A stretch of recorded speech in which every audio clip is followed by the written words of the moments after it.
Amen. Gloire au Seigneur. Amen. Amen.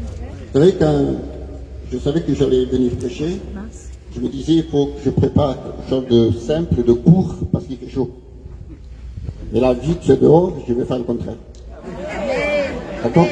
Je vais prêcher un peu plus long que d'habitude. Voilà, gloire à Dieu. Amen. À Dieu soit toute la gloire.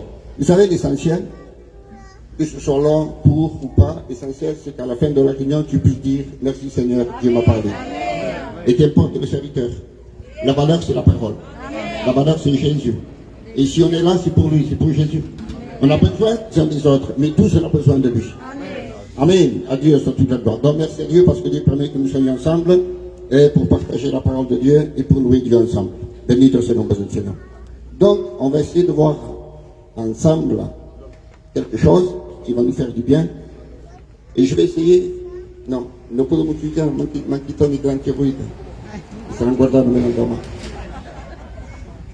Et là, d'ici là, le médico, t'es mélangé, pas d'ici, comment c'est la pile. Tu la portes plus, vends-le. Et non, non, comment ça? Voilà. Alors, vous savez ce qu'on va dire maintenant? Tout ce que je veux dire, vous le savez. Moi, j'aime parler des choses qu'on connaît. Parce que c'est abordable. Notre portée, on le sait. Si on se met à parler des choses qui ne sont pas encore accomplies, qui ne sont pas encore réalisées, c'est difficile à comprendre. Vous comprenez? Et au sein du peuple de Dieu, il faut dire la vérité, on n'a pas du temps. On n'a pas étudié comme les gens du monde, nous. Moi, j'étais très peu à l'école, je vous promets, vraiment très peu. Ma mère m'écrivait à la Cohéra et j'allais juste à la rentrée. Et après, toute l'année, je n'allais pas à l'école. J'ai été à l'école à l'âge de 7 ans. Et jusqu'à 16 ans, j'étais à peu près, en gros, on va dire 40 ans. J'étais très peu à l'école. Donc, vous savez qu'il est bien de parler des choses qui sont à notre niveau, à notre portée. Si ou non? Amen. Je vais vous parler des étoiles, je n'ai jamais étudié, moi. Si ou non? Alors, il faut parler des choses qui sont à notre portée, des choses qu'on connaît. Amen. Il y a des choses qu'on connaît dans la parole de Dieu, qui sont à notre portée, parce que ça a été prêché des dizaines, des centaines et des centaines de fois, depuis que Jésus est mort sous la croix, jusqu'à aujourd'hui. Amen. Ce qu'on va parler ce soir, ça a été parlé depuis 2000 ans. Donc, si dans 2000 ans on n'a pas compris, alors là, c'est bien un problème. Bendito soit le nom du Seigneur. Et on va parler du verset le plus beau de toute la Bible. L'autre fois, le fils m'a dit, Juan Antonio, il dit toujours, oui. C'est pas le diable, c'est le micro. Hein. C'est mucha pena le micro noir, mais c'est le diable. Alors, il m'avait dit comme ça, parce qu'il aime lire, il lit sa Bible pratiquement tous les jours. Il m'a dit, papa, montre-moi le verset le plus beau dans la Bible. Alors, j'ai dit, c'est Jean 3,16. Amen. Je lui ai donné, il a copié sur sa Bible, etc. Et je vais essayer de parler avec la grâce de Dieu d'un mot qu'il y a dans Jean 3,16. Amen. J'ai parlé à la brigade, j'ai parlé aux escalades, mais ça n'a rien à voir. Et ce qui va être dit ce soir, ça n'a rien à voir non plus. Jean 3,16, c'est très très riche. Mais vraiment, vraiment riche. À Dieu sur toute la gloire. Et ce verset, on le connaît tous parce que ce verset est connu dans le monde chrétien, mais pas dans le monde païen. Dans le monde païen, dans le monde religieux, etc., c'est le psaume 23 qui est connu. Même dans les films, excusez-moi pour le deuil. Et l'Éternel est mon berger, je ne manquerai de rien. C'est connu dans le monde païen, ça. Mais dans le monde chrétien, le verset le plus connu, le passage le plus connu, c'est Jean 3,16. Car Dieu a tant aimé le monde, amen, qu'il a donné son Fils, afin que quiconque, n'importe qui, n'importe la couleur, qu'importe la race, quiconque croit en lui, amen, en disant le seul qui peut donner le salut, en lui, ne périsse pas, c'est-à-dire n'aille pas en enfer, amen. N'aille pas dans les ténèbres éternelles, dans les grincements de dents pour l'éternité, dans le remords éternel pour l'éternité, mais au contraire de tout ça, qu'il est. Ça veut dire quoi qu'il est? Ça veut dire qu'il est droit.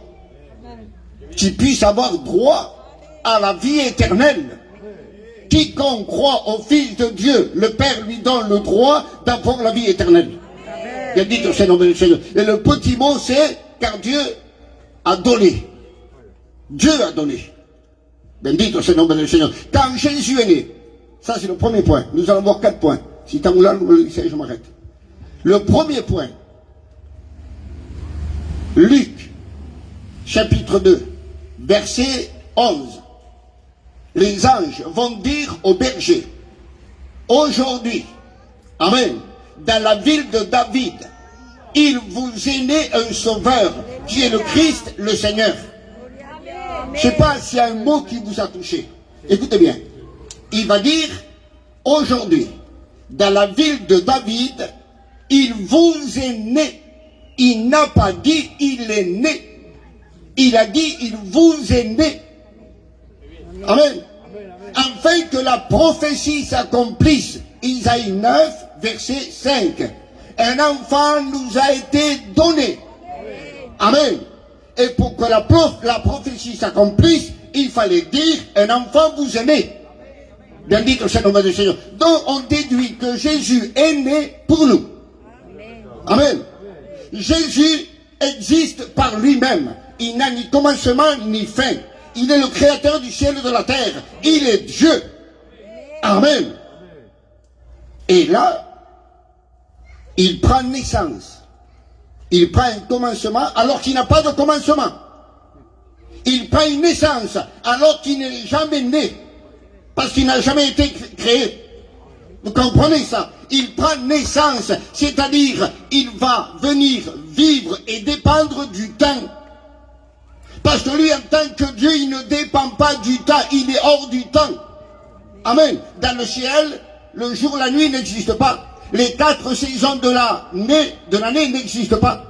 Vous comprenez ça? Et lui, amen, Jésus, quand il est né, il va se soumettre au temps.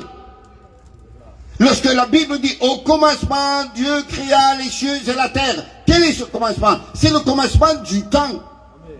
Et Jésus, en prenant la forme humaine et venir naître sur la terre, il va se soumettre au temps. Écoutez bien, Jésus va se soumettre au temps pour toi. Amen. Jésus va avoir un départ dans sa vie, un commencement dans sa vie, alors qu'il n'a jamais eu de commencement. Et ça, il a fait pour toi. Amen. Jésus va se soumettre à la loi, alors que la loi n'a pas été donnée pour lui, mais pour les hommes. Dieu a donné la loi pour les hommes. Et Jésus, en prenant un corps humain, il est obligé de se soumettre à cette loi-là. Amen. C'est la raison pour laquelle Dieu a créé Adam, il a dit, faisons l'homme comment? À notre image. Autrement, comment aurait fait Jésus pour venir sur la terre? Quelle image aurait pris Jésus? Vous comprenez ça? C'était déjà dans le plan de Dieu éternel que Jésus devait venir sur la terre. Alors il a dit, faisons l'homme à notre image. En faisant l'homme à son image, il a préparé le chemin de son fils. Vous avez compris ça? Bien dit, c'est normal. Mais tout ça, c'est pour toi, c'est pour nous, c'est pour chacun d'entre nous. Un fils vous est donné. Amen. Un fils vous est né. Ah, Dieu soit une gloire. Il est né pour chacun d'entre nous. Et maintenant, je vous pose une question. Est-ce qu'il avait besoin de ça, lui? Il n'avait pas besoin de sortir de l'éternité pour rentrer dans le temps. Si ou non? Il n'avait pas besoin de quitter son trône de gloire pour naître dans une crèche. Amen. Il n'avait pas besoin de ça. Que des bergers viennent l'adorer, le glorifier, alors qu'il avait les anges par milliers et milliers qui l'adoraient. Béni soit le nom du Seigneur. Il n'avait pas besoin de soi, mais toi et moi, on avait besoin. Si on enlève la naissance de Jésus, on serait tous perdus. Tous sans exception. Parce que pour parvenir à la croix, il fallait une naissance. Parce qu'on ne peut pas mourir s'il n'y a pas de naissance. Si ou non? Donc dans le plan éternel du Père, il fallait un sacrifice, il fallait une mort. Mais pour qu'il y ait une mort, il faut une naissance. Vous comprenez ça? Donc si on enlève la naissance, on est obligé d'enlever le sacrifice. Si on enlève le sacrifice, on enlève la résurrection. On enlève la résurrection, on enlève le retour de Jésus. Excusez-moi, on est tous perdus. Tous à l'exception. Amen. La naissance de Jésus a contribué à 100% à ton salut. Bien dit, Seigneur, Jésus est né pour chacun d'entre nous. Amen. Il n'avait pas besoin. Aujourd'hui, il vous est né pour vous. Amen. Quand on regarde avant que Jésus vienne sur la terre, il était dans son ciel de gloire. On est d'accord? quand il prend cette forme humaine, excusez-moi 1000 fois, dans le sein de la Vierge Marie, on n'arrive plus à le voir. Et ça, toute ma vie, ça m'a touché énormément à moi. Et je ne comprenais pas, mais pourquoi? Comment expliquer ça? Ce grand Dieu éternel qui existe par lui-même, qui est capable de créer, de pardonner les péchés, de racheter, de faire ce qu'il veut. Et maintenant, on ne le voit plus. Il est dans le sein de Marie. Il est tellement petit qu'on n'arrive pas à le voir. Et ça, c'est avant de venir. Il était la grandeur infinie. La grandeur sans mesure. Amen. Et quand il est dans le sein de la Vierge Marie, bendito au nom du Seigneur, c'est l'infiniment petit. On ne le voit plus. Bendito au nom du Seigneur, la Dieu sur toute la gloire. Alors, et ça, il n'avait pas besoin de faire ça. Lui, personnellement, il n'avait pas besoin, son Père non plus, le Saint-Esprit non plus, les anges non plus. Mais toi et moi, on avait besoin. On avait besoin de ça. Dieu le Père aurait pu créer un corps comme il a créé pour Adam, afin que son fils vienne sur la terre et puisse te sauver. Eh bien non, c'est pas comme ça. Pour qu'il y ait une mort, amen, il faut une naissance. Et Adam n'est pas né. Adam a été créé. Vous comprenez ça? Bendito soit le nom du Seigneur, la Dieu sur toute la gloire. Donc il fallait une véritable naissance humaine, véritable, mais, amen, produite par Dieu. Car l'ange Gabriel a dit à Marie, la puissance du Très-Haut te couvrira de son ombre. De son ombre. C'est quoi l'ombre? C'est le mystère de Dieu. C'est tout ce qui se fait. Amen. Et que l'homme ne peut pas atteindre. Là où l'homme n'a pas accès. Là où la capacité de l'homme n'a pas accès. Ça, c'est l'ombre de Dieu. Amen. Et personne sur la terre et personne dans le ciel pourra expliquer comment s'est formé le corps de Jésus dans le sein de la Vierge Marie. Personne. Parce que ça s'est produit dans l'ombre. C'est un mystère de Dieu. Amen. Regarde un peu ce que Dieu a dû faire pour te sauver à toi. Pour me sauver à moi. Amen. C'est ça quand Dieu a tant aimé. Bendito soit le nom du Seigneur, la Dieu soit toute la gloire. Je ne vais pas trop parler sur ça parce qu'il y a d'autres choses. Un être humain vient au monde pour vivre. Jésus est né pour mourir. Ta naissance, le but de ta naissance, c'est la vie. Le but de la naissance de Jésus, c'est la mort.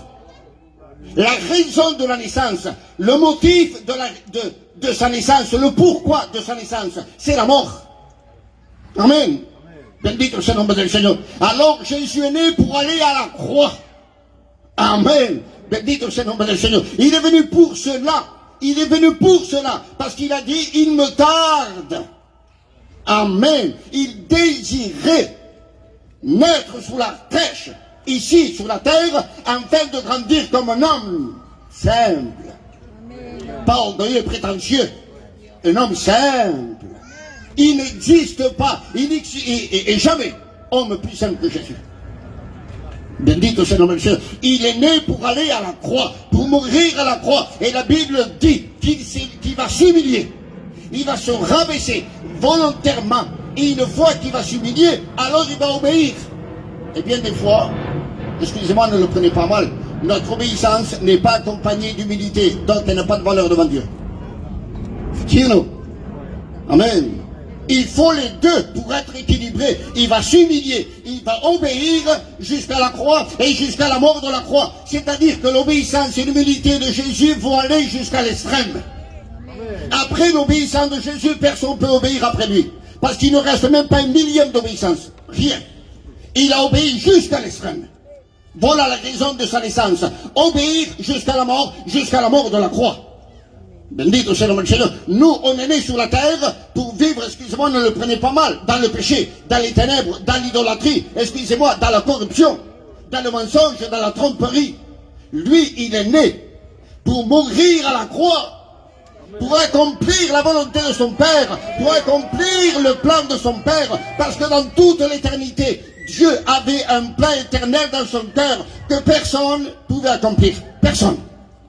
Amen. Il fallait quelqu'un qui soit au niveau de ce plan pour arriver à l'accomplir, pour arriver à le réaliser, pour arriver à le rendre visible.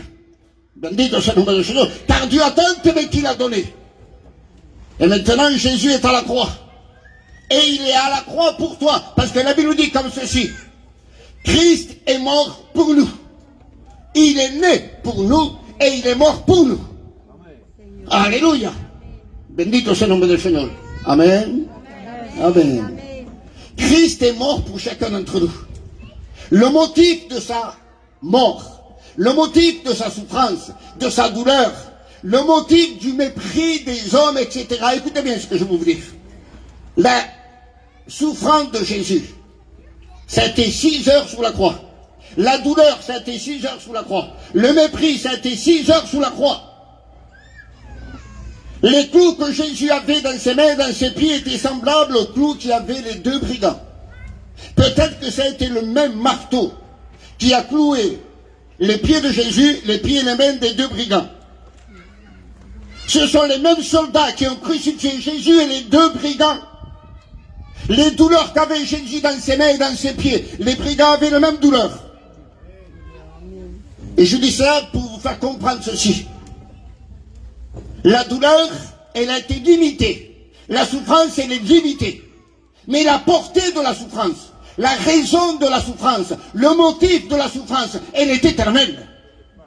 Bien dit que c'est le nom de Seigneur. C'est ça qu'il faut voir. La raison, la valeur, l'importance de la souffrance. Bien dit que c'est le nom de Seigneur, la Dieu est sur toute la gloire. Et Batian, il travaille. D'accord? Basudal, Batrabacha, Baseleto. Pour ses enfants. On est d'accord? Tout ce qu'il a fait aujourd'hui, tous les efforts qu'il a fait aujourd'hui, n'ont rien à voir avec l'amour qu'il a pour ses enfants. Donc ça veut dire par là que toute la souffrance que Jésus a subie à la croix n'est pas plus grande que l'amour qu'il avait pour toi. Amen.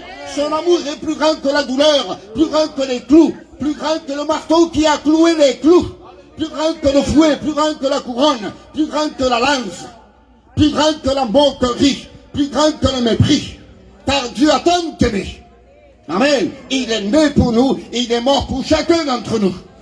Je parle vite, j'ai pas envie de trop fatiguer pour qu'elle commence ici. Et comment venir bon le travail ici? Il est né pour nous, il a été crucifié pour nous, il est mort pour nous. Bendito sea le nom du Seigneur. Maintenant, il faut que tu saches une chose très importante. Vous savez, moi, quand je parle de Jésus, du Père, du Fils et du Saint-Esprit, je parle avec des pincettes. Je fais très attention. Vous savez pourquoi? Parce que je ne cherche pas, moi, à approuver ce que je dis, je cherche à que la Bible approuve ce que moi je dis. Amen. Vous comprenez ça? Bendito sea le nom du Seigneur. Comprenez ce que je dis maintenant. Jésus n'a pas donné son sang pour toi. Jésus a donné son sang pour son Père. Et les bénéfices du sang sont pour toi. Mais le sang n'a pas été donné pour toi parce que toi, tu n'as pas demandé du sang, toi. C'est pas toi qui as dit, je veux du sang innocent et parfait. C'est le Père qui a demandé du sang parfait. C'est le Père qui a exigé un sang innocent et parfait, mais d'une perfection éternelle, d'une innocence éternelle. Bien dit que c'est le nom de Seigneur. Lorsque les Juifs dans l'Ancien Testament offraient des sacrifices, c'était momentané. Pourquoi? Parce que c'était pas éternel.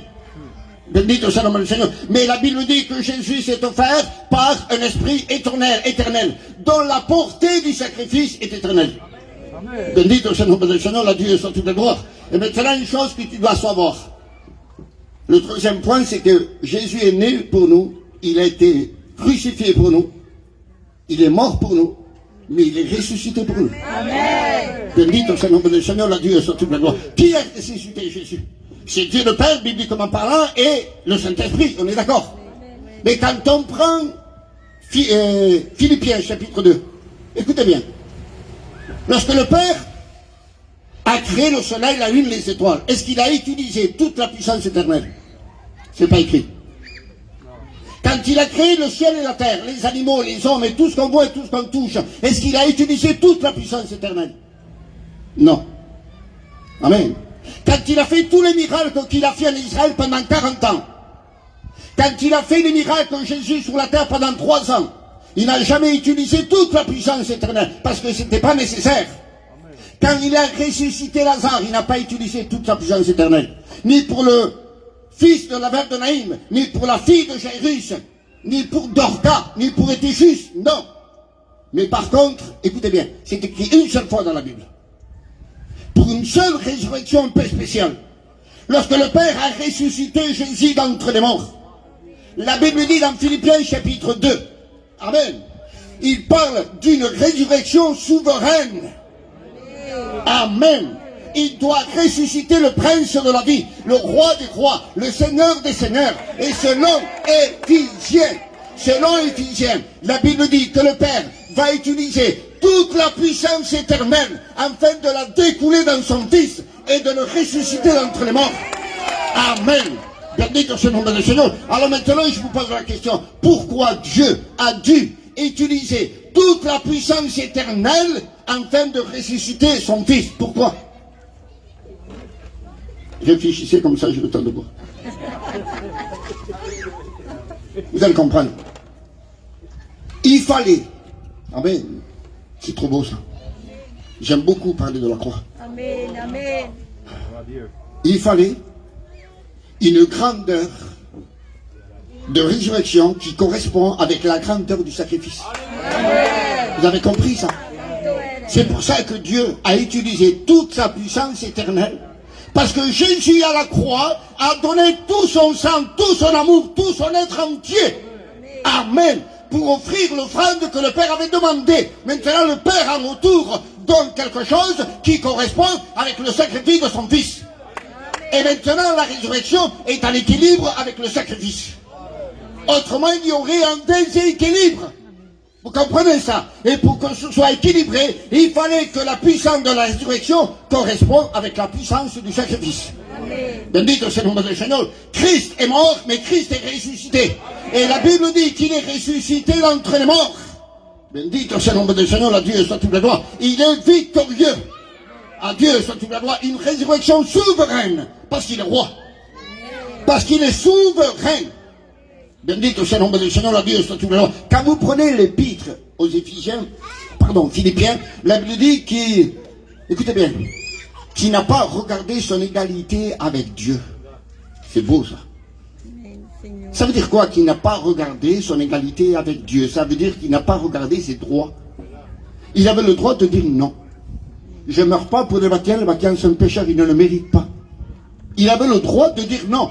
Donc il n'a pas utilisé ses droits. Mais ça s'est passé dans le ciel et personne ne le savait. Et quand il vient sur la terre, il le rend audible. Il dit non ma volonté, mais ta volonté. Ça veut dire non mes droits, mais tes droits. Bendito c'est le nom du Seigneur. Christ à la croix a donné à Dieu le Père, amen, quelque chose qui a satisfait le cœur du Père pour toute l'éternité.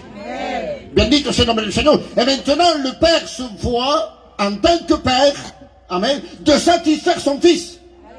Comme le Père a satisfait le Père, comme le Fils a satisfait le Père. Et maintenant le Père va le satisfaire en le ressuscitant d'entre les morts. Bendito c'est le nom du Seigneur, en utilisant toute sa puissance éternelle. À Dieu soit toute la gloire.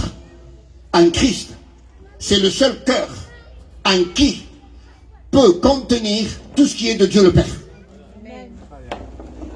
C'est le Père même qui l'a dit. Voici mon Fils bien-aimé, en qui j'ai mis tout mon amour. Amen. Absolument tout. C'est le seul être, le seul cœur qui peut contenir Dieu tel qu'il est. Dieu tel qu'il est. Bendito c'est le nom du Seigneur. Nous, on n'est pas capables. On n'est pas capable. La preuve, c'est que, excusez-moi, on pense mal. On regarde mal. Si ou non? On soupçonne.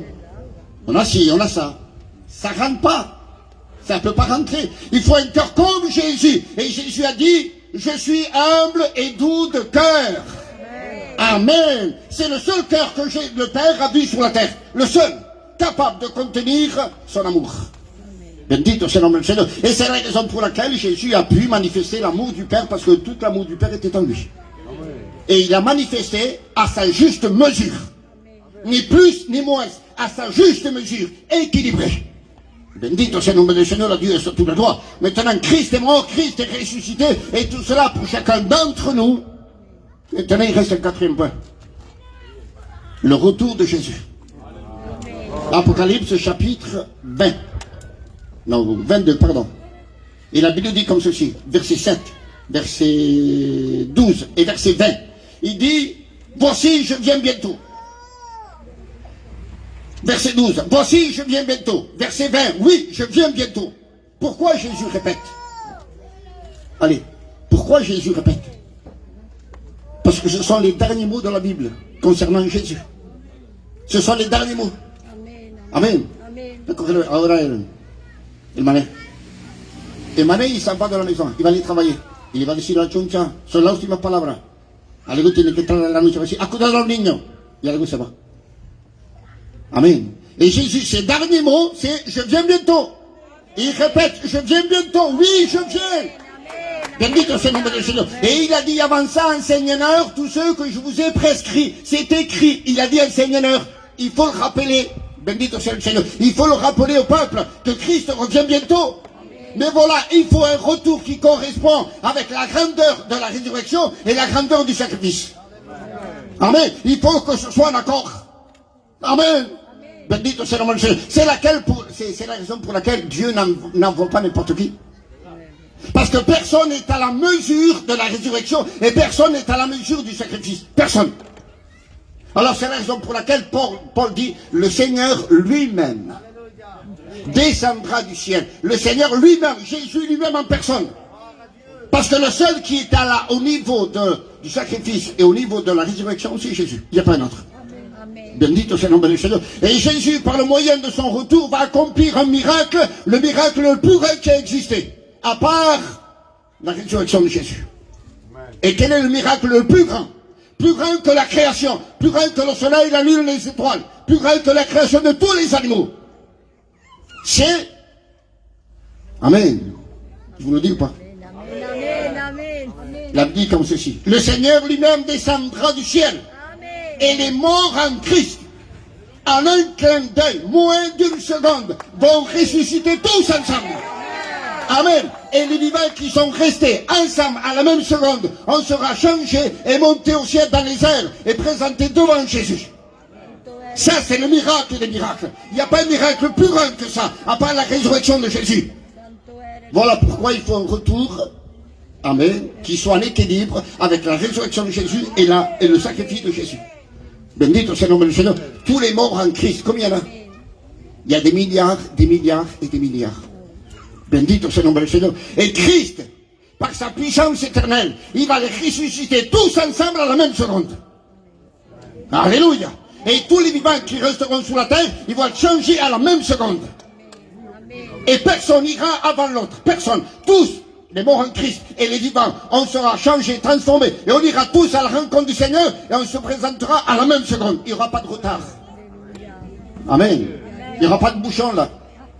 Comprenez ça? Bendito sea el nombre del Señor. Donc Christ est né pour nous, Christ est mort pour nous, Christ est ressuscité pour nous et Christ revient pour nous.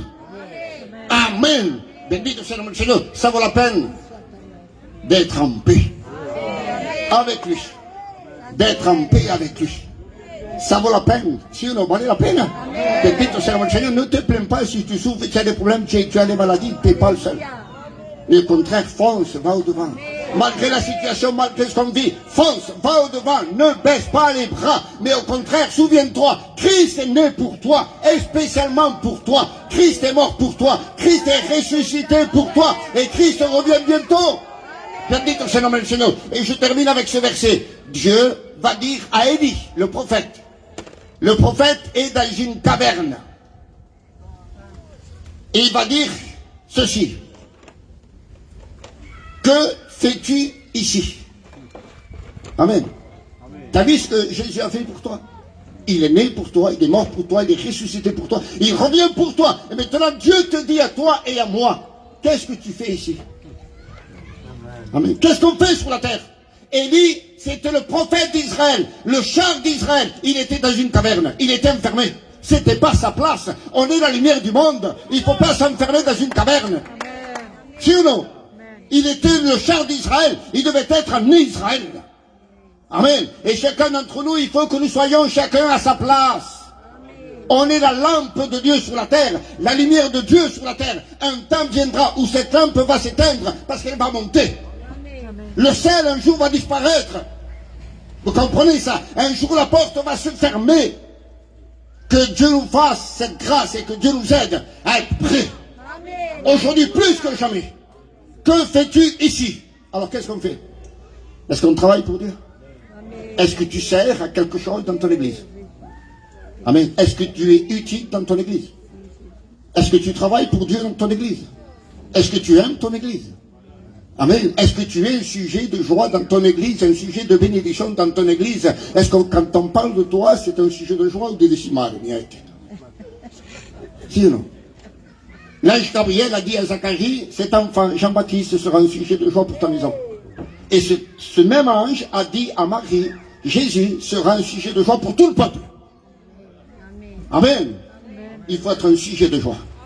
Cuando hablan de ti, que se gocen. Cuando te sientan orar, que se goce. Cuando te sientan cantar, que se goce. Cuando los siervos lo escuchan predicar, que se podáis gozar. Bendito sea el Señor. Il faut être un sujet de joie et de bénédiction les uns pour les autres. Amen. Alors, fais avec ce que tu as. Fais avec ce que tu as. No busques más porque no hay que ganar. Fais avec ce que tu as. Con lo poco que tienes. Ah, como que David Gouda. Tu as 2 centimes, apporte 2 centimes. Comme aquel joven, tu as 5 pains de poisson, traite-le. Ce que tu as, mets-le à la disposition de ton église, de l'œuvre de Dieu, des choses de Dieu. Bendito sea el Señor. Si tu as 2 centimes, ne cherche pas à apporter 50 € parce que tu les as pas. Si le tien, bon, si non. Apportons avec notre cœur ce que nous avons. Bon, Seigneur, je n'ai que ça. Un peu d'huile, un peu de farine. Tengo esto. Le peu qu'on a. Amen. Et je vous dis une chose, ne le prenez pas mal. Hein. Moi, d'une façon spirituelle, je ne me prends pas pour un riche. Non, parce qu'il y a beaucoup plus. Alors si je dis que je suis riche, je ressemble un peu à la Odyssée. Je n'ai besoin de rien, je suis riche, je me suis enrichi. Moi, je ne suis pas comme ça. Je me vois toujours pauvre. Amen. Comme cette pauvre veuve. J'ai pas grand chose, mais le peu que j'ai, je te le donne, Seigneur. Et le peu que j'ai entre mes mains n'a pas de valeur, mais entre ses mains, on donne la valeur. Amen. Bendito sea el nombre del Señor. On a compris? De verdad, de verdad. Jésus est né pour nous. Rappelle-toi. C'est simple, hein, c'est pas compliqué. Jésus est mort pour nous. Jésus est ressuscité pour nous. Jésus revient pour nous. Il vient pour toi. Et spécialement pour toi. Pour t'amener là-haut. Ça vaut la peine. Bendito sea el nombre del Señor. De vez el hijo está ahí, está esperando. ¿Quién está esperando? Mi padre va a venir a buscar mía. Eh bien, non dit, tu esperando. ¿Quién está esperando? Jésus va venir a buscar mía. Amen. Jésus vient nous chercher. Amen. J'ai pas envie de m'arrêter, mais je suis obligé. On vous laisse comme ça? Amen. Non, c'est bon. Merci Seigneur. Et quoi? C'est bon. Vous savez, on retient le 10% de ce qu'on entend. Ça veut dire, si je prêche 1 heure, vous allez retenir 10 minutes. Au plus je prêche, moins vous allez retenir. Et moins on prêche, au plus vous allez retenir. Donc désormais, on va être court dans la prédication. D'accord? Voilà. Que Dieu vous bénisse. Merci beaucoup.